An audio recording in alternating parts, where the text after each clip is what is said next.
चलते हैं दादू दयाल जी। दादू दयाल बड़े अच्छे संत थे, सदगुरु कबीर साहब के शिष्य थे। और दादू नाम सदगुरु कबीर साहब ने दिया था। जैसे हम किसी छोटे बच्चे को प्यार से दादू कहते हैं, ऐसे ही सदगुरु कबीर साहब ने उन्हें दादू पुकारा था। ये कहा जाता है कि उनका और नाम भी रहा होगा, लेकिन वो प्रमाण में आता नहीं है। दादू दयाल, महात्मा श्री दादू दयाल जी का जन्म 1600 विक्रम संवत, स्वामी ब्रह्मलीन मुनि जी ने यहां वर्ष का नाम ईस्वी सन में न देकर के विक्रम संवत में दिया है। 1600 विक्रम संवत कहा गया। विक्रम संवत है ईस्वी सन से 57 वर्ष आगे, 57 वर्ष आगे। अभी शायद 2082 है, 2082 में 57 माइनस करो, बस ये अभी क्या माघ है, फाल्गुन, फाल्गुन के बाद 2083 हो जाए, 57 वर्ष आगे है। तो सन 1543 में दादू दयाल जी का जन्म हुआ। माता पिता के बारे में ज्यादा कुछ पता नहीं है, उनकी जाति के बारे में पता नहीं है, लेकिन दादू दयाल जी का एक शिष्य था रज्जब, जिसकी कहानी आप सुनते रहते हैं। रज्जब तूने गज्जब किया, सिर पर बांधा मोर, आया था हरि भजन को किया नरक में ठोर। वो रज्जब उनका प्रसिद्ध शिष्य हुआ, और भी बहुत अच्छे अच्छे शिष्य हुए, लेकिन रज्जब भी एक उनमें से शिष्य था। दादू दयाल जी अहमदाबाद नामक राजनगर के रहने वाले थे। लोदी राम उनके पिता का नाम, एक ब्राह्मण कुल में जन्म लिया था। साधु संतों की बहुत सेवा करते थे भक्ति भाव से लोदी राम जी, यानी दादू दयाल जी के पिताश्री। सब प्रकार का सुख था घर में, कोई कमी न थी, लेकिन एक संतान की कमी थी। संतान सुख से वे वंचित थे। एक समय किसी महात्मा ने प्रसन्न होकर लोदी राम जी से कहा, आप कल प्रातः काल साबरमती नदी के तट पर आना। उनकी सेवा से प्रसन्न होकर के किसी संत ने, साधु ने ये कहा कि साबर नदी के किनारे तट पर आना। बस इतना ही। उसके कथनानुसार वे गए थे, और उन्होंने ये भी कहा था कि साबर नदी के तट पर आना, वहां आपको एक पुत्र की प्राप्ति होगी। बात थोड़ी समझ से भी परे लगती है। आज के समय में कोई ऐसा कहे तो आपको भरोसा भी ना होगा। अरे साबर नदी के तट पर बुला रहे हो, और साबर नदी के तट और बेटे का यानी पुत्र का क्या संबंध है भाई? साबर नदी के तट पर आओ, तुम्हें एक पुत्र की प्राप्ति होगी, उस महात्मा ने कहा। समझ में तो नहीं आया, लेकिन पुत्र की चाहना थी। जब हमें किसी बात की चाहना होती है तो कभी कभी न समझते हुए भी कर देने में क्या लगता है, ऐसा सोच के कर लेते हैं। इसलिए बहुत बार दुखी लोग, परेशान लोग बड़े बुरे फंस भी जाते हैं। उनकी समझ में भी बात नहीं आती। ये जो पंडित जी कह रहे हैं कि ये कोई कह रहा है, झोला झंटा साधु वाला साधु, कभी तुम्हारे गांव में आ जाते हैं ऐसे, देखते भभूत सबूत लगाए, जटा जूट वाले, मैले कुचैले कपड़े। समाज में ये बात देखने को मिलती है। अक्सर मैं देखता हूं कि ऐसे साधुओं के प्रति बड़ी निष्ठा और बड़ा विश्वास हो जाता है। अगर कोई साधु है, साधु संत जटा जूट वाला है, हाँ, तो हमें लगता है जरूर कोई न कोई इससे सिद्धि प्राप्त होगी, सिद्ध साधु होगा। और कभी कभी ऐसे संतों ऐसे भेषधारी संत जो पाखंडी संत होते हैं उसके जाल में हम फंस जाते हैं। गया जरूर, ये संतान की कामना थी, चाहना थी तो गया। और वही साधु जिसने उससे कहा था कि साबर नदी तट के किनारे आना, तुम्हें पुत्र की प्राप्ति होगी। प्रमाण आता है, प्रसंग में ये बात कही जाती है कि वही स्वयं बाल रूप धारण करके लोधी राम जी को प्राप्त हुआ। यानी ये कहो कि वो जो साधु था उसने ही अपने बारे में कहा था, वो साधु अपने बारे में कहा था। क्या देखा उसने? वे सिद्ध महात्मा जिन्होंने वचन दिया था अपनी योग शक्ति के बल से, योग शक्ति से बाल स्वरूप धारण करके नदी में तैरना प्रारंभ कर दिया। लोधी राम जी उस बालक को तैरते हुए देखकर बड़े यत्न से उसको किसी तरह किनारे लाए और किनारे लाने के बाद अपने घर ले आए, उसका पालन पोषण शुरू किया। थोड़े ही दिनों में उस बालक की अद्भुत शक्ति से और उसके बुद्धि चमत्कार से सब लोग बड़े प्रभावित हुए, आने जाने लगे, लोग जानने लगे। उसके दर्शन के लिए लोग आने लगे। ये क्रम प्रतिदिन चलता रहा। लेकिन दादू दयाल जी को ये पसंद नहीं था, क्योंकि लोगों के आने से, भीड़ बढ़ने से उसके साधन भजन में खलल पड़ता था। तो उसने वो घर छोड़ करके कहीं और चला गया, कहीं और चल गया, ताकि लोगों को मेरे बारे में पता न चले, कहीं और जगह चले जाने से। दादू दयाल जी सर्व सिद्धांत के तत्व को जानने वाले थे, इसमें संशय नहीं। किंतु उन्होंने भी सदगुरु कबीर साहब की कृपा से सम्यक ज्ञान और सिद्धि चमत्कार आदि प्राप्त किए थे। ये सब जो भी उन्हें ज्ञान मिला था वो सदगुरु कबीर साहब की कृपा से मिला था। जिस समय दादू दयाल जी करीब 11 वर्ष की अवस्था में थे, वे अपने समवयस्क बालकों के साथ एक दिन खेल रहे थे। उसी समय सदगुरु कबीर साहब एक वृद्ध संत का रूप धारण करके आए। दादू दयाल जी को दर्शन देकर उन्हें एक पान का बीड़ा खिलाया। वो आए, है ना, और अपने साथ एक पान का बीड़ा लाए थे। वो पान का बीड़ा उसके मुंह में रखे, खिलाए और सिर पर हाथ रखा आशीर्वाद के रूप में, और हाथ सिर पे रख करके सदगुरु कबीर साहब ने मानो उन्हें सर्वस्व दे दिया। बाल बुद्धि दादू जी ने उससे सर्वस्व को ग्रहण नहीं किया, बाल बुद्धि थी थोड़ी। तदुपरांत 7 वर्ष बाद में सदगुरु उनके पास फिर से एक बार आए और आकर के उन्हें उनकी जो वृत्ति, बाह्य वृत्ति थी, बहिर्मुख थे, उसे उन्होंने अंतर्मुखी बनाया। पान बीड़ा के विषय में दादूपंथी ग्रंथों में यह लिखा है कि जब सदगुरु कबीर साहब पौढ़न रूप में, पौढ़न माने बूढ़े रूप में, वृद्ध संत के रूप में, वृद्ध संत के रूप में आए, तो उनको अपने बीच पा करके दादू दयाल जी ने एक तमोली से पान बेचने वाले से 1 पैसे का पान लिया और साहब को देने लगे, लीजिए आप खाइए, है ना। तो सदगुरु कबीर साहब ने स्वयं ना खा करके उस बच्चे को उसे खिलाया। साहब ने उसे खिलाया और अपने हाथ के स्पर्श से सदगुरु कबीर साहब ने सब कुछ दे दिया, ने अपनी ज्ञान शक्ति से सब सिद्धि चमत्कार और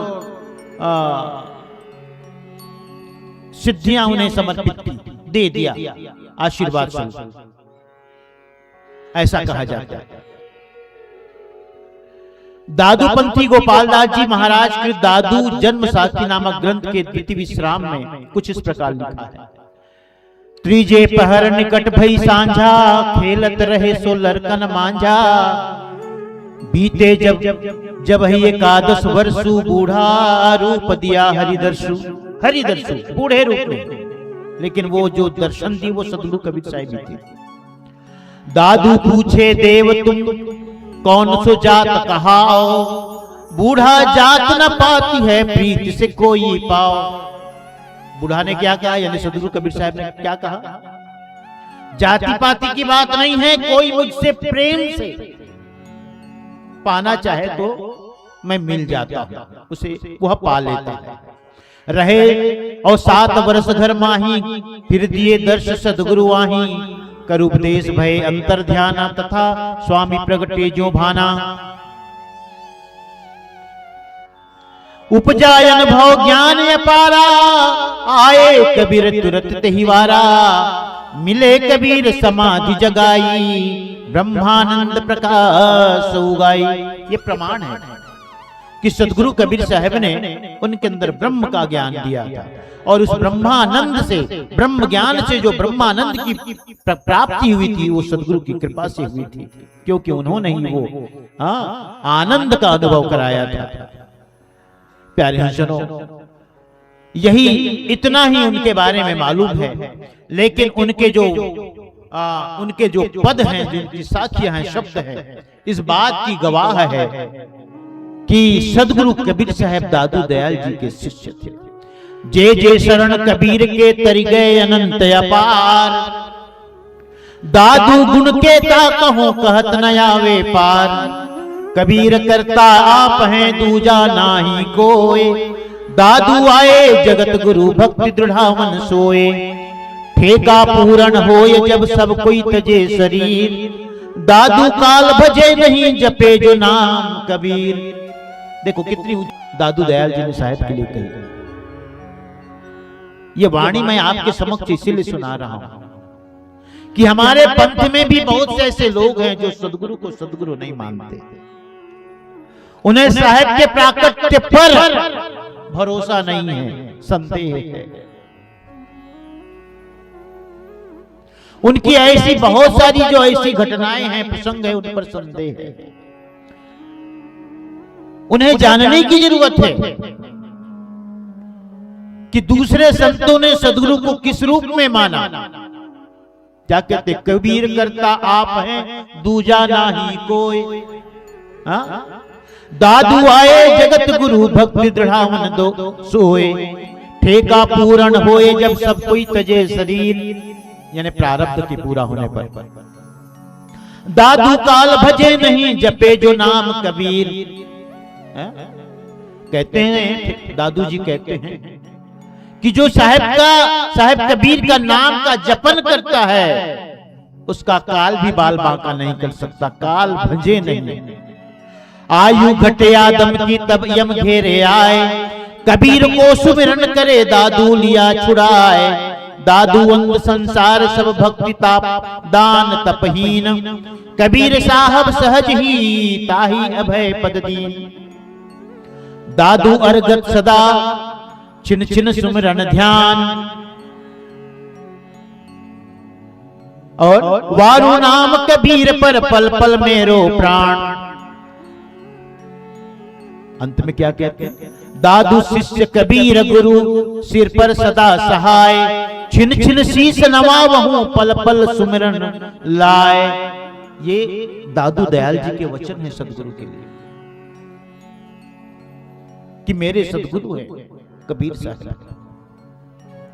इस प्रकार 90 साखियां हैं सदगुरु के स्तुति गान में।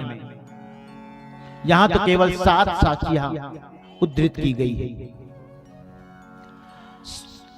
और भी है प्रमाण के रूप में। सामन में सदगुरु मिले दिए पान की पीक, बूढ़ा बाबा जिस कहे यह दादू की सीख। और ये जो बात है इसे मैं अक्सर अपने प्रवचन में भी कहा करता हूं, आपने सुना होगा। दादू ने कहा, क्या कहते हैं, मेरे कंत कबीर हैं वर्ण और वरियों, दादू 3 तलाक है चित्त और न धरियों।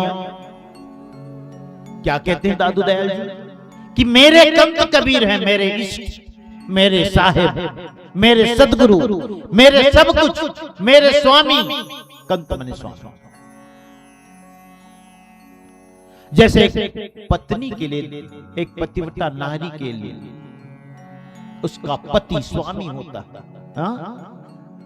वही उदाहरण देके साहिब यहां कह, मेरे कंत कबीर है वरना और वरियों, मैं और दूसरा वर वरने वाला नहीं, वरण करने वाला नहीं, एक ही का सदगुरु कबीर सिंह। मेरे कंत कबीर है वरना और वरियों, दादू 3 तलाक है चित्त और न धरियों। कहते बाकी को 3 तलाक है ना, 3 तलाक यानी तलाक तलाक तलाक तलाक तलाक तलाक कहने से संबंध विच्छेद हो जाता है। ऐसे ही दूसरे के लिए मेरे मुख में तलाक है, तलाक तलाक तलाक, किसी को और चित्त में नहीं धर सकता, सिर्फ सदगुरु कबीर साहब। ये एक सीख देता है, ये वचन कि हमें अपने सदगुरु के प्रति कैसी निष्ठा रखनी चाहिए, भक्ति रखनी चाहिए। दादू दयाल जी एक दिन सभा में बैठे थे, सभा में, तो उन्होंने पूछा था कि सदगुरु कबीर साहब का किसी ने दर्शन किया है? उसमें से एक सज्जन उठा और कहता है कि हाँ, मैं जब जगन्नाथपुरी गया था, जगन्नाथपुरी अपने परिवार के साथ, तो मैं सदगुरु के दर्शन किए थे। तो दादू दयाल जी ने पूछ लिया था, तो आपने दर्शन किया तो सदगुरु कबीर साहब कैसे थे? उन्होंने कहा, जब मैंने सदगुरु कबीर साहब का दर्शन किया, एकदम कांच की भांति सदगुरु कबीर साहब सामने हैं, लेकिन उसके उस पार की वस्तुएं भी, चीजें भी दिखाई पड़ती थी। ऐसा उनका स्वरूप कांच की भांति, ये कह उस समय एक ऐसा जान पड़ता था, मैं उनके शरीर के इस पार से उस पार तक देख रहा हूं, अर्थात मेरी आंख को कहीं रुकावट नहीं होती थी। ऐसे जैसे स्वच्छ कांच व्यवधान होने पर भी पदार्थ का दर्शन होता है, जैसे कांच रख दो किसी वस्तु के सामने, फिर भी जो सामने वस्तु हुई दिखाई पड़ती, ऐसे उस वृद्ध वचन, उस वृद्ध पुरुष के वचन को सुनकर दादू दयाल जी ने क्या किया, आप सुनना, आपको ताज्जुब लगेगा, आपको उनकी श्रद्धा और भक्ति को आप सराहोगे कि उन्होंने क्या किया। जानते हो, जब उस वृद्ध पुरुष ने कहा कि मैंने सदगुरु के दर्शन किए हैं, और प्रमाण रूप में कहा कि जब मैं उनके शरीर को देखा, उनका दर्शन किया, तो उनके शरीर से उस पार जो भी पदार्थ होता था, चीजें होती थी, दिखाई पड़ती थी, कांच की भांति, कांच जैसी उनकी देह काया था। तो फिर दादू दयाल जी ने, कहते हैं प्रसंग, कथा प्रसंग ये कहता है कि दादू दयाल जी ने एक बड़ी थाल मंगवाई, और दादू दयाल जी ने थाल मंगवा करके उनके आंखों को धोया था, उनकी आंखों को धोया दादू दयाल जी, और आंखों को धो करके जो पानी थाल में गिरा था, उसको चरणामृत स्वरूप जितने भी वहां लोग थे सबको बांटा, सबने भी पिया, और स्वयं भी उन्होंने पिया था। कि जिन आंखों ने सदगुरु के दर्शन किए हैं, वो आंख पावन है, पवित्र है। ऐसी भावना, ऐसी श्रद्धा दादू दयाल जी की थी सदगुरु के प्रति। प्यारे, जिन आंखिन गुरु देखिया सो किन पीवे धोए, जिन आंखों ने सदगुरु के दर्शन किए, उसे कैसे धो के न पिया जाए। देखिया सो किन पीवे सोए धोए। दादू दयाल जी के सुंदरदास जी भी शिष्य हुए, बड़े अच्छे शिष्य थे, बड़े अच्छे कवि थे। सुंदर विलास नामक उनका एक ग्रंथ भी है, किताब भी है, और बहुत सारे उनके शिष्य हुए दादू दयाल जी के। दादू दयाल जी के शिष्यों में रज्जब जी, जगजीवन दास जी, पूरणदास जी, जनदास जी, गोपाल दास जी, गरीबदास जी, ऐसे अनेक शिष्य हुए दादू दयाल जी के। और जो सबसे प्रसिद्ध शिष्य हुए, उनमें उनका नाम है निश्चल दास। पुराने समय में हमारे दादा हमारे नाना इस तरह बुजुर्ग लोग होते थे, वो एक ग्रंथ जरूर रखते थे। जानते उस ग्रंथ का नाम क्या? विचार सागर। विचार सागर। ये जो विचार सागर ग्रंथ है, ये निश्चल दास जी द्वारा लिखित ग्रंथ है। और निश्चल दास जी दादू दयाल जी के शिष्य। दादू दयाल जी के शिष्य निश्चल दास जी और निश्चल दास जी द्वारा लिखित ये दो ग्रंथ, एक विचार सागर और दूसरा वृत्ति प्रभाकर। और इन दोनों ग्रंथों की प्रशंसा बड़े से बड़े विद्वान, वेदांत के जानकार सब करते हैं। तो आप समझिए कितने ज्ञानी पुरुष थे निश्चल दास जी। विचार सागर, जिसमें वेदांत को समझने की एक कुंजी मिलती है आपको। वेदांत क्या है, वेदांत दर्शन क्या है। तो ऐसे ऐसे स्वनाम धन्य बड़े बड़े शिष्य हुए दादू दयाल जी के।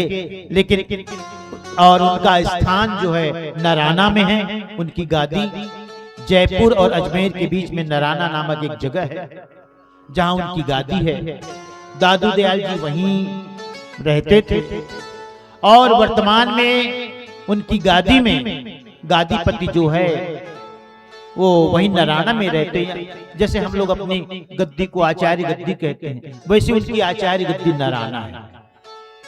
ये है राजस्थान में।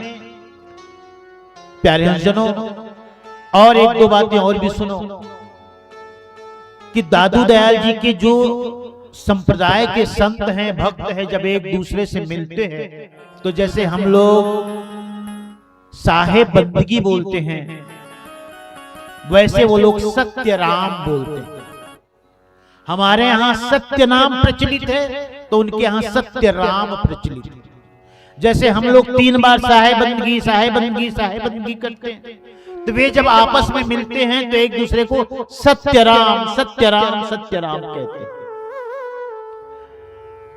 यह सब बताने का मतलब क्या है कि जो कबीर पंथ का जो सत्य नाम है, उसी से प्रभावित या प्रेरित सत्य राम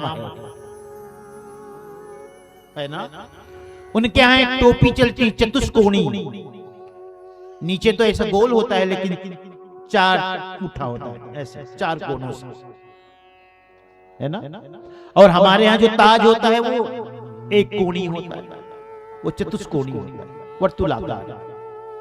उनके यहाँ ये टोपी चलन में है। इस प्रकार दादू दयाल जी का आपको मैंने परिचय बताया कि सदगुरु कबीर साहब के ही शिष्य थे दादू दयाल जी। भले ही उनके बहुत सारे शिष्य हुए, निश्चल दास जी, सुंदर दास जी, रज्जब जी, ऐसे बड़े बड़े शिष्य हुए। उनकी गादी है नराना में, राजस्थान में। वे भी अभिवादन में सत्यराम 3 बार बोलते हैं, सत्यराम सत्यराम सत्यराम। और उन्होंने दिल से माना है कि सदगुरु कबीर साहब ही मेरे गुरु थे। सिर पर राखी कबीर को निरंजन लवलाए, दादू मार्ग युगन का एक पलक में जाए। ये उनका उद्घोष है।